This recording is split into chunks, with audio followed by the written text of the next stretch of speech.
Hello students, आपका फिर से स्वागत है हमारे यूट्यूब चैनल स्टडी पॉइंट्स में। और आज हम आपको कराने जा रहे हैं क्लास 10th की प्रश्नावली 3.5।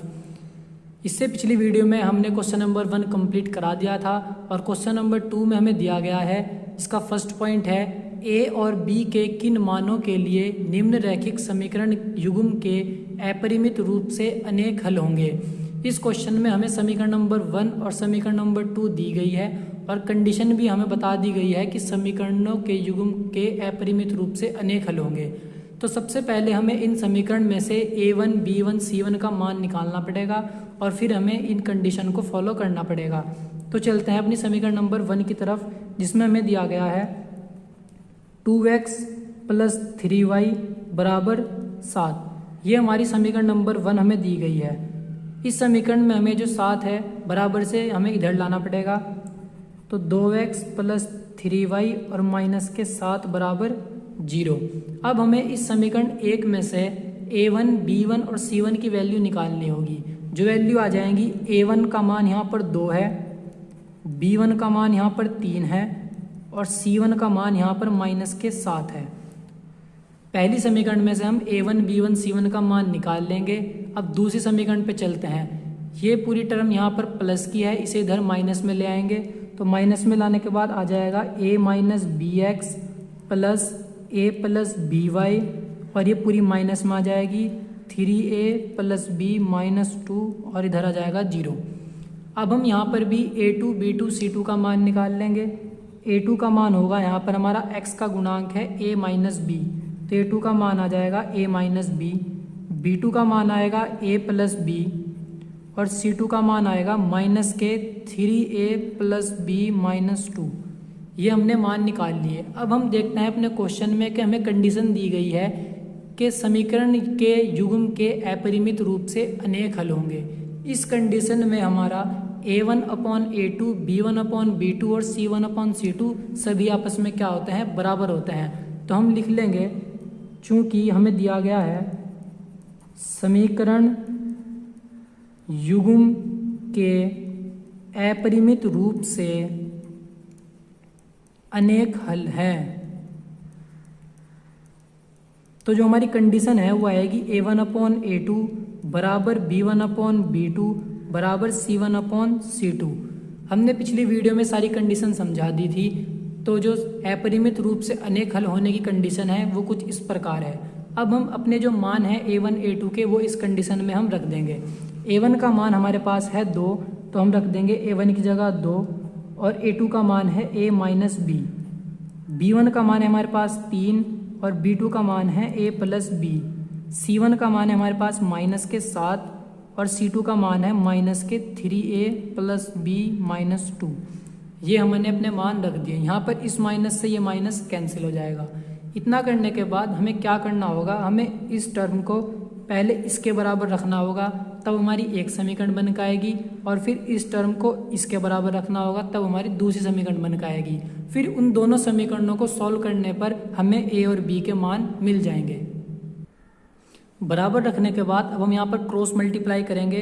क्रॉस मल्टीप्लाई जब हम करेंगे 7 की जब a में करेंगे तो आ जाएगा 7a - 7 की b में करेंगे तो 7b बराबर 2 की 3a में करेंगे तो 6, 2 की b में 2b और 2 की 2 में तो माइनस के 4 आ जाएगा। अब यहाँ पर इसमें भी a है और इसमें b है, तो a वाले को a वाले की तरफ और b वाले को b वाले की तरफ ले जाएंगे तो आ जाएगा 7a - 7b।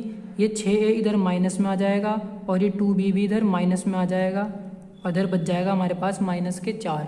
अब यहाँ पर 7a प्लस का है और 6a माइनस का है, तो 7a में से 6 घट के 1a आ जाएगा और यहाँ 7b माइनस का है और 2b भी माइनस का है, तो माइनस माइनस जुड़ जाएंगे और निशान माइनस का आएगा। 7b और 2b आ जाएंगे 9b और बराबर आ जाएगा माइनस के 4।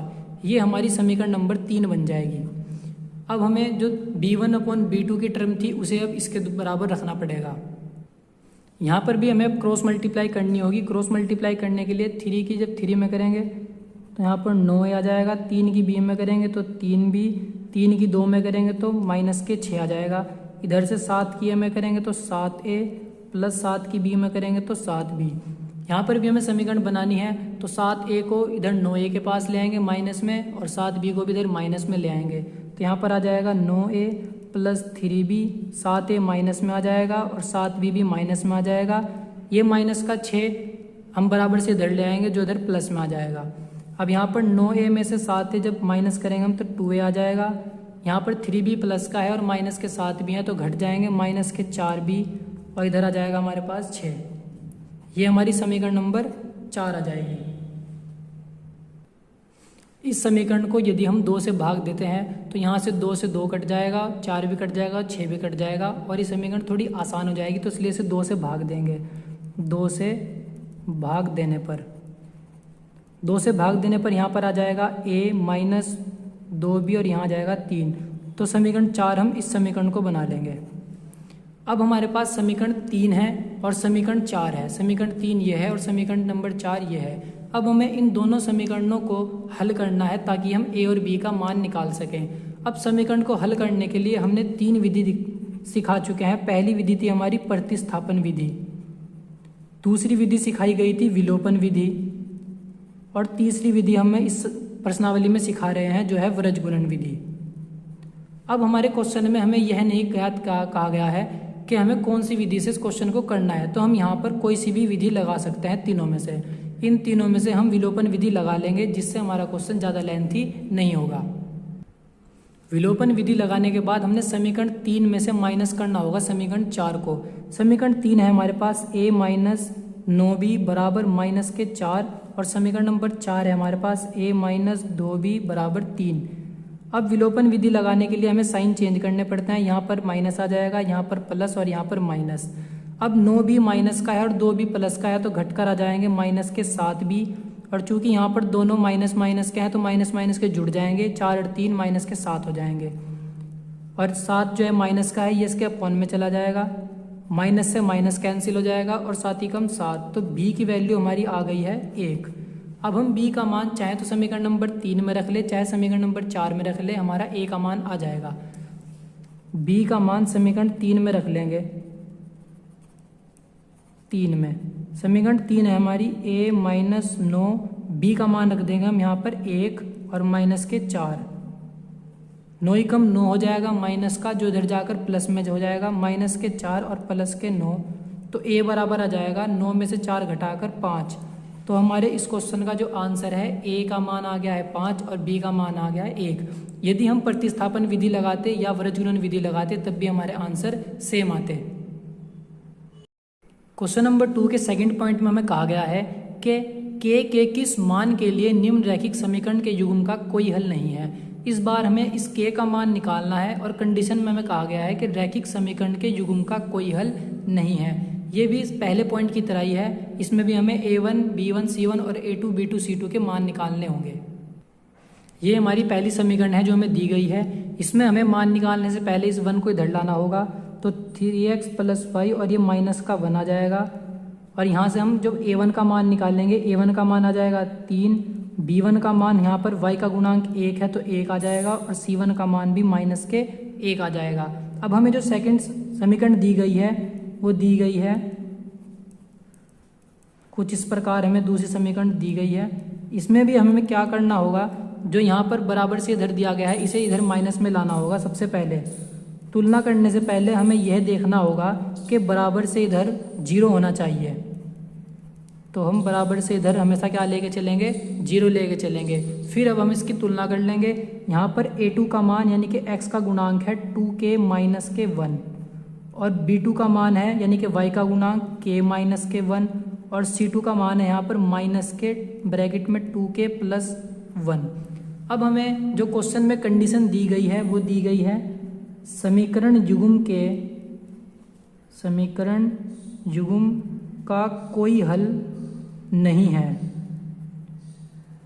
हमें यह कंडीशन दी गई है, तो इस कंडीशन को हमने बताया था कि a1/a2 बराबर b1/b2 और बराबर नहीं है c1/c2। इस कंडीशन के लिए हमारी यह स्थिति लगाई जाती है। अब हम इस कंडीशन में अपने मान रख लेंगे। a1 का मान है हमारे पास 3 और a2 का मान है 2k माइनस 1, b1 का मान है हमारे पास 1 और b2 का मान है k माइनस 1 और c1 की वैल्यू है हमारे पास माइनस का 1 और c2 की वैल्यू है माइनस के 2k प्लस 1। अब हमने अपनी सारी वैल्यू रख दी है और ये बराबर नहीं है।